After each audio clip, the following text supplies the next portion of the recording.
Hello dear student, welcome back to my YouTube channel next generation nurse. So आज हम एक बहुत common confusion clear करने वाले हैं, वो है इम्फाइमा वर्सेस इम्फाइसीमा। सो इम्फाइमा वर्सेस इम्फाइसीमा नेम ऑलमोस्ट सेम लगते हैं, लेकिन डिसीज बिल्कुल डिफरेंट है। सो आज के बाद आपको कभी कंफ्यूजन नहीं होगा अगर ये वीडियो देख ली तो। कंफ्यूजन क्लियर करेंगे और एंड तक इस वीडियो को ज़रूर देखना, क्योंकि लास्ट में एक प्रो टिप है। सो सबसे पहले हम डिकोड करते हैं इस ई को। सो वन इज़ पस, वन इज़ पफ, यानी कि एक डिसीज़ जो है पस वाली है, एक डिसीज़ जो है पफ वाली है, यानी कि एयर फिल्ड वाली है। सो इम्फाइमा जो है पस इन अ प्लूरल कैविटी है, यानी कि ये एक इन्फेक्शियस स्टोरी होती है इसमें, यानी कि इसमें डेफिनेशन जो है कलेक्शन ऑफ द पस इन अ plural space, not inside the lungs but around it. कि मतलब इसमें जो पस होता है वो प्लूरल स्पेस में होता है, और ये पस प्लूरल कैविटी में होने की वजह से इस डिसीज़ को बोलते हैं इम्फाइमा। और इसका मेन कॉज क्या है? बैक्टीरिया, निमोनिया, टीबी और चेस्ट ट्रॉमा, यानी कि लंग के इन्फेक्शंस हो जाने की वजह से जो प्लूरल स्पेस है उसमें पस भर जाता है, जिसकी वजह से डिसीज अकर होती है। तो ये बोल सकते हैं ये एक कॉम्प्लिकेशन है, नॉट अ प्राइमरी डिसीज है। तो आप इमेज में देख सकते हैं, ये लंग्स का डायग्राम है और ये जो है प्लूरल स्पेस है, और इस प्लूरल स्पेस में क्या भरा हुआ है? यहाँ पे पस भरा हुआ है। तो ये डिसीज क्या कहलाएगी? इम्फाइमा कहलाएगी। अब देखते हैं इम्फाइसीमा। इम्फाइसीमा का मतलब है पफ, यानी कि एयर। तो air trapping in the alveoli, तो ये किसका मेजर पार्ट है? सीओपीडी का, क्रॉनिक ऑब्स्ट्रक्टिव पल्मोनरी डिसीज का। तो इम्फाइसीमा में एयर ट्रैपिंग स्टोरी होती है। तो irreversible destruction of the alveolar wall leading to permanent air trapping. Main cause इसका है क्रॉनिक स्मोकिंग। तो इम्फाइसीमा का में देखेंगे कि परमानेंटली क्या एल्वोरी वॉल का क्या हो रहा है? डिस्ट्रक्शन हो रहा है, और जो एयर है वो लंग्स के अंदर क्या हो जा रही है? ट्रैप हो जा रही है। जब एल्वोरी वॉल डिस्ट्रक्ट हो जा रही है तो वो CO2 को बाहर नहीं निकाल पा रही है, जिसकी वजह से वहीं पे CO2 क्या हो जा रही है? ट्रैप हो जा रही है। तो इस वजह से क्या होता है? लंग्स फूल जाता है, और मेनली इनमें देखा गया है इनका मेन कॉज क्या है? जो क्रॉनिक स्मोकर्स होते हैं। तो हम बोल सकते हैं ये मेजर टाइप है हमारा COPD का, और इसमें लंग्स अपनी इलास्टिक रिकॉइल की क्षमता को छोड़ देते हैं, लॉस कर देते हैं। इसमें आप डायग्राम में देख रहे हैं ये एल्वोली हैं, ये कैसे इसमें एयर ट्रैप्ड हो गई हैं, और ये क्या डिस्ट्रक्ट हो गई है, जिस वजह से ये क्या है? फूल चुकी हैं alveoli. Then clinical face of करते हैं दोनों डिसीज को। Emphysema, one is a toxic patient, दूसरा है पिंक पफर। तो आइए इसे समझते हैं। टॉक्सिक पेशेंट का मतलब, क्योंकि ये इन्फेक्शियस डिसीज है तो पेशेंट कैसा अपीयरेंस करेगा? टॉक्सिक अपीयरेंस करेगा। इम्फाइसीमा का मतलब है कि पिंक पफर डिसीज है, क्योंकि इसमें क्या होता है? पिंक का मतलब है कि O2 लेवल मतलब पेशेंट मेंटेन कर लेता है, इसलिए वो साइनोसिस में नहीं जाता है, ब्लूइश स्किन नहीं होती है। पफर का मतलब हो गया कि वो जोर जोर से सांस बाहर छोड़ता है, पफ मार के बाहर छोड़ता है, तो इसे पफर बोलेंगे। तो पिंक पफर डिसीज इसको इसलिए ही बोला जाता है क्योंकि इसमें पेशेंट जो है बिल्कुल ही साइनोस में नहीं जाता है, वो O2 को मेंटेन रखता है थोड़ा बहुत, तो इसलिए पिंक पफर डिसीज कहलाते हैं। ताकि इम्फाइमा में देखते हैं हाई ग्रेड फीवर होगा, कि जहाँ इन्फेक्शन है वहाँ फीवर होगा, कपकपी छूटेगी, चिल्स, शार्प प्लूरेटिक चेस्ट पेन होगा, दर्द होगा चेस्ट में, प्लूरेटिक कफ निकलेगा, कफ उसका बाहर निकलेगा और पेशेंट को बीमार जैसा महसूस होगा। तो ये हमारा क्या है? इम्फाइमा है। अब यही इम्फाइसीमा की बात करते हैं। प्रोग्रेसिव डिस्निया रहेगा, शॉर्टनेस ऑफ द ब्रेथ और बैरल चेस्ट। मैंने आपको पहले ही बताया कि हवा भर चुकी है चेस्ट में, और वो क्या हो जाएगा? फूल जाएगा, बैरल हो जाएगा, बैलून जैसा फूल जाएगा चेस्ट, और उसका जो एंटीरियर पोस्टीरियर डायमीटर है वो भी बढ़ जाएगा, 1:1 हो जाएगा, क्योंकि जो ट्रांसफर डायमीटर होता है वो ज़्यादा होता है anterior posterior diameter of chest wall से, तो वो एंटीरियर पोस्टीरियर डायमीटर भी अब इसका बढ़ जाएगा। तो ये चेस्ट कैसी हो जाएगी? बैरल चेस्ट हो जाएगी। पेशेंट पर्सली ब्रीथिंग करता है, ठीक है, एंड ट्रिपॉइड पोजीशन में रहता है। ट्रिपॉइड मतलब ऑर्थोपेनिक पोजीशन में। और ऐसा जो पेशेंट होता है बहुत कमज़ोर हो जाता है, थिन, वेट लॉस हो जाता है उसका, और ब्रीथिंग के लिए वो एसेसरी मसल्स को यूज़ करता है। तो ये दोनों में डिफरेंसेस हो गया। देन अब देखते हैं असेसमेंट एंड एग्जाम फाइंडिंग। तो हम देखते हैं कि परकशन हम करते हैं। परकशन क्योंकि हमें पता है असेसमेंट के लिए हम क्या यूज़ करते हैं? इंस्पेक्शन, पैल्पेशन, परकशन और ऑस्कुल्टेशन। तो परकशन और ऑस्कुल्टेशन देखेंगे। परकशन में क्या होगा कि हम फील करेंगे जो जहाँ पस भरा हुआ है, जहाँ डेंसनेस है, जहाँ फ्लूइड इज डेंस है, वहाँ पे डल साउंड महसूस होगी।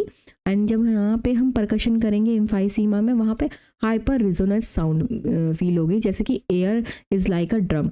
जब हम खाली ड्रम को बजाते हैं तो वो खूब जोर जोर से आवाज़ करता है, तो खाली है क्योंकि बस इसमें हवा भरी हुई है, तो क्या होगा? हाइपर रिजोनेंस साउंड होगी।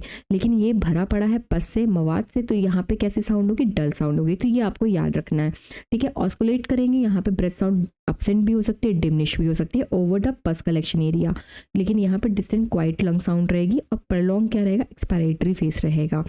देन नेक्स्ट देखते हैं डायग्नोस्टिक। तो डायग्नोस्टिक में क्योंकि पस भरा हुआ है इम्फाइमा में, तो कैसे उस पस को बाहर निकाल के उसका कल्चर करेंगे, तो यानी कि यहाँ पे थोराकोसिंथेसिस प्रोसीजर करते हैं जिसमें फ्लूइड का एनालिसिस करते हैं और वो प्लूरल स्पेस से फ्लूइड को बाहर निकाला जाता है और बैक्टीरिया की जांच की जाती है कि क्या है इसमें। देन उसके बाद एक्सरे करते हैं, तो यहाँ पे blunting of cost of running angle मिलता है, जो कॉस्ट ऑफ रनिंग एंगल है वो बिल्कुल ब्लंट मिलता है। देन इम्फाइसीमा में देखेंगे तो पल्मरी फंक्शन टेस्ट करते हैं स्पायरोमेट्री की हेल्प से, जिसमें पूरा फंक्शन टेस्ट किया जाता है लंग्स का। देन एक्सरे, इसमें जो डायफ्राम है वो बिल्कुल क्या होता है, फ्लैटेंड मिलता है डार्क कलर का, क्योंकि यहाँ पे एयर भर चुकी है, डार्क कलर का एक्सरे आता है और बैरल चेस्ट मिलता है। तो देख सकते हैं ये एक्सरे है जो हम इस यहाँ पे करते हैं दोनों ही उसमें। देन उसके बाद यहाँ पे ये हमारा क्या हो रहा है, पल्मरी फंक्शन टेस्ट स्पायरोमेट्री से हो रहा है। तो ये दोनों डायग्नोस्टिक अलग अलग इसके हैं। नेक्स्ट है नर्सिंग प्रायोरिटी मैनेजमेंट, क्या करेंगे दोनों में। तो इन द केस ऑफ इम्फाइमा, क्योंकि हमें पता है क्या है, पस है, तो पस को क्या करना पड़ेगा, ड्रेन करना पड़ेगा। और बैक्टीरिया है, बैक्टीरिया को क्या करना है, किल करना पड़ेगा। तो हम क्या करते हैं, ड्रेन करने के लिए क्या डालते हैं, चेस्ट ट्यूब डालते हैं। तो एज अ नर्स हमें क्या है, पेटेंसी देखनी है, मॉनिटर करनी है उसकी, और ड्रेनेज का कलर को देखते रहना है, और साथ में एंटीबायोटिक को टाइमली देना है और एडमिनिस्ट्रेशन करवाना है जो भी टाइम है उसके according. Then position, semi Fowler position देनी है ताकि फैसिलिटेट कर सके ब्रीथिंग को। तो हम देख सकते हैं कि यहाँ पे जो इमेज है वो चेस्ट ट्यूब ड्रेनेज की है, और ये ट्यूब जो है वहाँ पे थोरासिक कैविटी में यहाँ पे डली हुई है प्लूरल स्पेस में, और पस को बाहर निकाला जा रहा है by the help of draining system. Next है इम्फाइसीमा। तो इसका एक्शन क्या है, airway and oxygen. So airway and oxygen की बात बोलें, क्योंकि यहाँ पे एयरवे की प्रॉब्लम है, वहाँ पे एयर ट्रैप्ड हो गई है, तो हमें उस पर ही काम करना है। और साथ में ऑक्सीजन, तो ऑक्सीजन कैसे देते हैं, यहाँ पे लो फ्लो ऑक्सीजन देते हैं, यानी कि हमें ऐसा ऑक्सीजन देना है कि हमारा सेचुरेशन जो मेंटेन रहे वो 88/92 के बीच में रहे। तो सबसे अच्छा कंट्रोल ऑक्सीजन देने का मास्क कौन सा होता है बच्चों, वेंचुरी मास्क होता है। तो ये सबसे बेस्ट मास्क होता है जिसमें कंट्रोल ऑक्सीजन दी जाती है। देन पर्सलिप ब्रीथिंग बताएंगे, टीच करेंगे कि कैसे उसको प्रलोंग एक्सेल करना है। प्रलोंग एक्सेल करेगा तो CO2 ज़्यादा से ज़्यादा क्लियर होगी लंग से। तो ये कैसे की जाती है, इसकी हम कैसे इसको एजुकेट करते हैं पेशेंट को बोलते हैं कि जैसे 2 सेकेंड के लिए वो क्या करे, इनहेल करे, और फिर जब वो 2 सेकेंड तक इनहेल करता है 4 सेकेंड 5 सेकेंड वो लगाए एक्सेल करने में। और वो एक्सेल भी कैसे करे, जैसे होठ को हम बिल्कुल वैसे ब्लो करते हैं ना, ब्लोइंग करते हैं, कोई भी कैंडल बुझाते हैं तो होठों को पर्स कर लेते हैं, तो वैसे ही करके धीरे धीरे सीटी की बजाने वाले पोजीशन में उससे हमें बाहर एक्सेल करना है धीरे धीरे उसमें। तो इससे क्या होगा, ज़्यादा टाइम एक्सेलेशन में लगेगा और प्रेशर बढ़ेगा, CO2 जो एयर ट्रैप्ड हुई रखी है वो बाहर निकलेंगी। तो पर्सलिप ब्रीथिंग की एक्सरसाइजेस कराते हैं।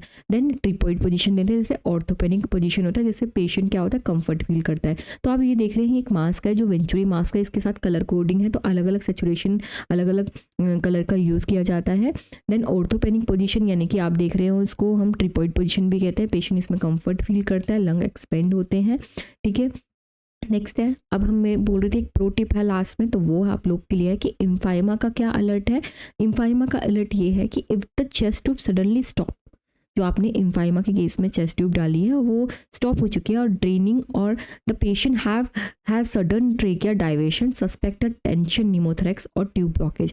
कि पेशेंट को अगर एकदम से क्या होता है कि चेस्ट ट्यूब का काम बंद हो जाता है ना, प्लूरल कैविटी से पस निकलना या एयर ब्लड सब ख़त्म हो जाता है, तो हमें क्या करना है, एकदम से हमें ध्यान देना है कहीं ट्रेकिया डाइवेशन में तो नहीं चला गया या टेंशन निमोथोरैक्स पे तो नहीं हो गया है।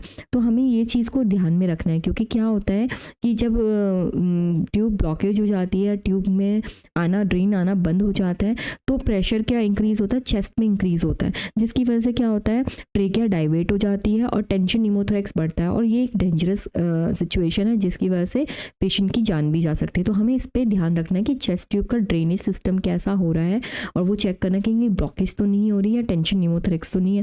देन इम्फाइसीमा का अलर्ट क्या है कि हमें कभी भी हाई फ्लो ऑक्सीजन नहीं देनी है, मतलब 6 to 10 litre by simple mask से नहीं देना है, in the case of emergency ही देना है, क्योंकि ये क्या करेगा, अगर हमने हाई फ्लो ऑक्सीजन दे दी तो वो शट डाउन कर देगा हाइपोक्सिक ड्राइव टू ब्रेथ को। तो मैं समझाती हूँ what is a hypoxic drive, कि नॉर्मल ह्यूमन क्या होता है, वो सांस लेता है, वो कैसे लेता है, क्योंकि CO2 की वजह से क्या होता है, एक ब्रेन में मैसेज जाता है, उस वजह से हम सांस लेते हैं कि हमें ऑक्सीजन लेनी है।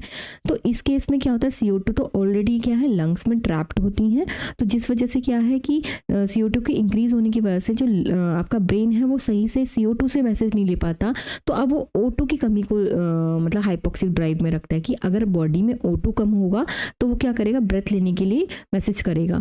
अब जब तुम O2 भी उसको प्रॉपर तरीके से दे दोगे तो फिर उसको किससे मैसेज लेगा, तो इससे क्या हो जाएगा, ब्रेन को सही सिग्नल नहीं जा पाएगा। इसीलिए हम वेंचुरी मास्क का यूज़ करते हैं कंट्रोल ऑक्सीजन देने के लिए, हाई फ्लो ऑक्सीजन नहीं देते हैं।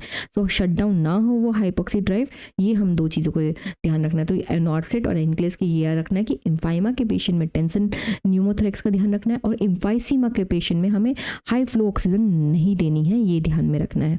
सो कंक्लूजन क्या है कि जहाँ पे भी पाई है तो वो पायोजेनिक को दिखा रहा है, यानी कि वो पल्स को दिखा रहा है। वहाँ पे कैसी साउंड आ रही थी, डल साउंड आ रही थी। वहाँ क्या है, हम ट्रीटमेंट करते हैं, चेस्ट ट्यूब का ट्रीटमेंट करते हैं। ये क्या है, इम्फाइमा। और इम्फाइसीमा की बात करें तो इम्फाइसीमा का क्या मतलब है कि यहाँ पे एक्सपेंशन हो रहा था फिजिकली, यानी कि एयर की वजह से, और साउंड कैसी आ रही थी, हाइपर रेजोनेंस साउंड आ रही थी, और इसमें हम क्या सी ब्रीथिंग करवा रहे थे, पर्सली ब्रीथिंग करवा रहे थे। तो ये क्या है, इम्फाइसीमा। तो आज के लिए इतना ही काफ़ी है। ऐसे ही कंटेंट अगर मुझे आपको अच्छा लगा हो तो आप मेरी वीडियो को लाइक कीजिए, शेयर कीजिए, सब्सक्राइब कीजिए मेरे चैनल को, और मुझे मोटिवेट कीजिए। Thank you so much.